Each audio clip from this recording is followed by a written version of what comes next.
आज ही Doubtnut app download करें। Doubtnut पर होगा अब आपके सभी मैथ्स, केमिस्ट्री, फिजिक्स और बायोलॉजी डाउट्स का सफाया। बस अपने क्वेश्चन की फोटो खींचो, उसे क्रॉप करो और तुरंत वीडियो सोल्यूशन पाओ। Download now.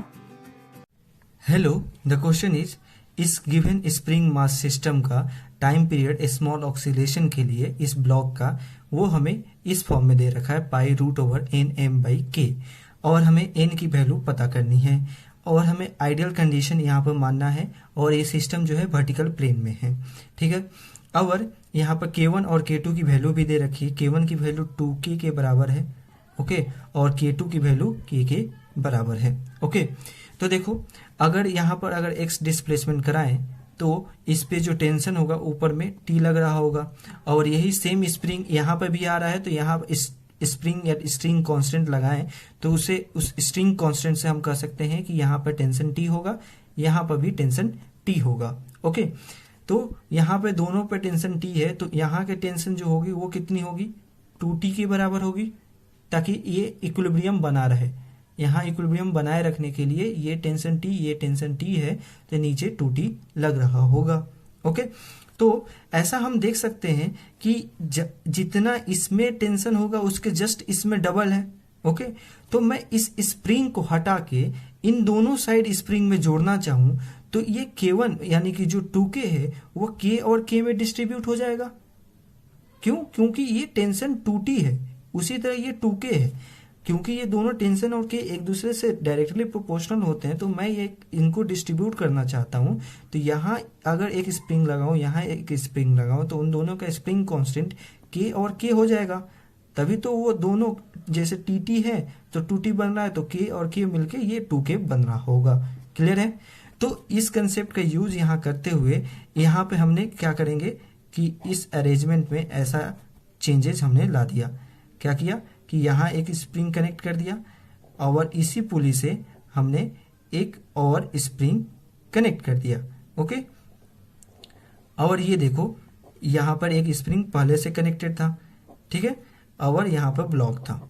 तो कुल मिला के ये सिस्टम अब ये हमारे पास हो गया है, ये नहीं रहेगा। अब ये 1, 2 और 3 स्प्रिंग है, तो ये तो पहले से की हमें दे रखा था और इन दोनों का 2k को हटा कर यहाँ पर k और इसको भी k की जगह रिप्लेस कर दिया। और अब देखें कि ये तीनों स्प्रिंग जो हैं वो क्या है, सीरीज में कनेक्टेड हैं, सीरीज में कनेक्टेड हैं। तो सीरीज में कनेक्शन होने के कारण स्प्रिंग का ये एकदम कैपेसिटर की तरह काम करते हैं।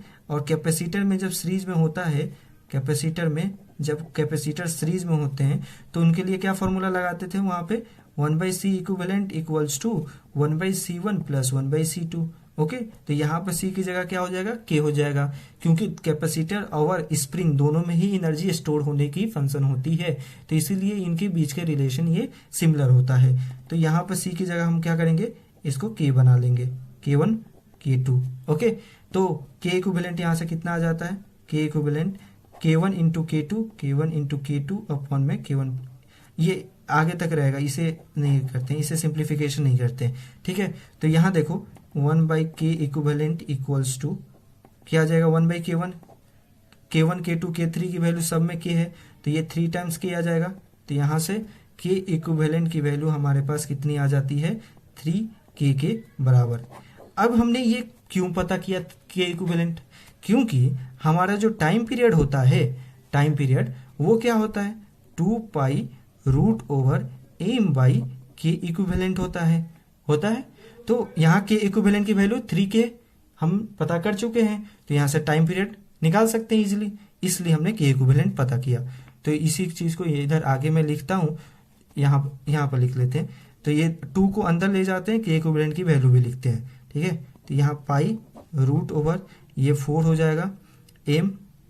ओके, और सॉरी ये ऊपर में 3 होगा ना, क्यों, क्योंकि 1/k plus 1/k, k1 k2 k3 1/k plus 1/k है, तो यहाँ 3 टाइम्स k होगा, तो ऊपर में 3 आएगा।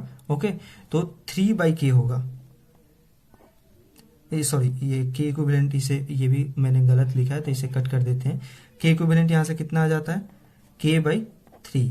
ओके, k इक्विवेलेंट k/3 आ रहा है, तो यहाँ पर k इक्विवेलेंट की वैल्यू रखते हैं, तो k बाई 3 करेंगे तो यहाँ पर नीचे ऊपर में चला जाएगा 3। ओके, तो ये बन जाता है टाइम पीरियड आपके पास कितना, pi into root over 12 into m upon में के। ओके, तो ये हमारे पास आता है। और दे रखा है फॉर्म जो है वो ये फॉर्म दे रखा है, pi root over n by n m by के।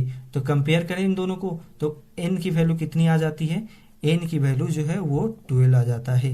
Okay, therefore answer is 12। Thank you.